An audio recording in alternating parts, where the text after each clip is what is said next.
आपका पास रोड ಜಾತಿ ಅಂತ ನಿನ್ನ ಧರ್ಮವನ್ನ ನೀನು ಪಾಲನೆ ಮಾಡು, ನನ್ನ ಧರ್ಮವನ್ನ ನಾನು ಪಾಲನೆ ಮಾಡ್ತಾನೆ. ನಿನ್ನ ಮನಸ್ಸಿಗೆ ಒಳ್ಳೇದು ಅನ್ಸಿದ್ರೆ ನನ್ನ ಧರ್ಮವನ್ನ ಗೌರವಿಸು, ಇಲ್ಲ ಅಂದ್ರೆ ದೂಷಣೆ ಮಾಡಕ್ ಹೋಗ್ಬೇಡ.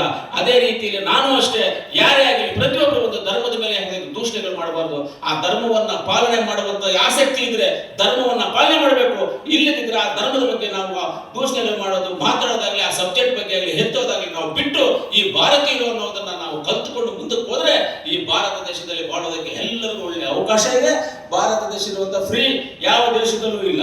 ಇವತ್ತು ಬೇರೆ ದೇಶಕ್ಕೆ ಬಂದು ಯಾವರಿಂದ ಬಂದು ಐಸಿ ಕೊಡುತ್ತೆ ಪಾಸ್ಪೋರ್ಟ್. ಕೋಲಾರದಲ್ಲಿ ನೂತನವಾಗಿ ಆದಿತ್ಯ ಬಿರ್ಲಾ ಫ್ಯಾಷನ್ ಅವರ ಬ್ರಾಂಡೆಡ್ ಲಿನನ್ ಕ್ಲಬ್ ಮಳಿಗೆ ಪ್ರಾರಂಭವಾಗಿದ್ದು, ಉತ್ತಮ ಗುಣಮಟ್ಟದ ಬಟ್ಟೆಗಳ ಜೊತೆಗೆ ಫ್ಯಾಷನ್ ಡಿಸೈನರ್ ಹಾಗೂ ಟೈಲರ್ಗಳು ಸ್ಥಳದಲ್ಲೇ ಬಟ್ಟೆಯನ್ನ ಸ್ಟಿಚ್ ಮಾಡಿಕೊಡುತ್ತಾರೆ.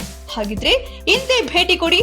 ವಿಳಾಸ ಭೈರೇಗೌಡ ನಗರ, ಬೆಮ್ಮಲ್ ಲೇಔಟ್, ಕೋಲಾರ ಬಂಗಾರಪೇಟೆ ಮುಖ್ಯ ರಸ್ತೆ, ಕೋಲಾರ ಟೌನ್. ವೀಸಾ ಕೊಡು ಅಂತ ಕೇಳ್ತಾರೆ. ಅಮೆರಿಕಾಗ ಹೋಗು, ಎಲ್ಲೇ ಹೋಗು, ಯಾವುದೇ ದೇಶಕ್ಕೆ ಹೋಗು, ಅರಬ್ ಕಂಟ್ರೀಸ್ ಹೋಗು, ಎಲ್ಲೋದ್ರೂ ಪಾಸ್ಪೋರ್ಟ್ ಕೊಡು, ವೀಸಾ ಕೊಡು ಅಂತ ಹೇಳ್ತಾರೆ.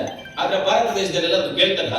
ಪೊಲೀಸ್ ಆಫೀಸರ್ ಏನ್ ಕೇಳ್ತಾರೆ? ಡ್ರೈವಿಂಗ್ ಲೈಸೆನ್ಸ್ ಕೊಡು, ಯಾಕೆ ಹೆಲ್ಮೆಟ್ ಹಾಕಿಲ್ಲ ಅಂತ ಕೇಳ್ತಾರೆ.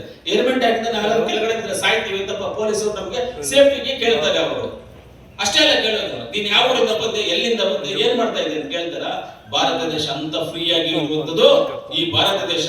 ಈ ಭಾರತ ದೇಶದಲ್ಲಿ ಹುಟ್ಟಿರೋದೇ ನಾವೆಲ್ಲ ಪುಣ್ಯವಂತರು ಅಂತ ಹೇಳ್ತಾ, ಇವತ್ತು ಅಂಜುಮನ್ ಇಸ್ಲಾಂ ಅಧ್ಯಕ್ಷರು ಏನು ಇವತ್ತು ಈ ಕಾರ್ಯಕ್ರಮವನ್ನು ಆರ್ಗನೈಸೇಷನ್ ಮಾಡಿದ್ದಾರೆ, ವರ್ಷವೂ ಮಾಡ್ತಾರೆ. ನಾವು ವರ್ಷವೂ ಈ ಕಾರ್ಯಕ್ರಮಕ್ಕೆ ಬರ್ತಾ ಇರ್ತೇವೆ. ಒಳ್ಳೆ ಕಾರ್ಯಕ್ರಮ, ಒಳ್ಳೆ ಒಂದು ಮೆಸೇಜ್ ಇವತ್ತು ನಮ್ಮ ಕೋಲಾರಕ್ಕೆ ಸಿಕ್ಕಿದೆ ಅಂತ ಹೇಳ್ತಾ ನಾನು ನಿಮ್ಮೆಲ್ಲರಿಗೂ ಒಂದು ಸುತ್ತ ನನ್ನ ಮಾತನ್ನು ಮುಗಿಸ್ತೀನಿ. ಜೈ ಹಿಂದ್, ಜೈ ಕರ್ನಾಟಕ.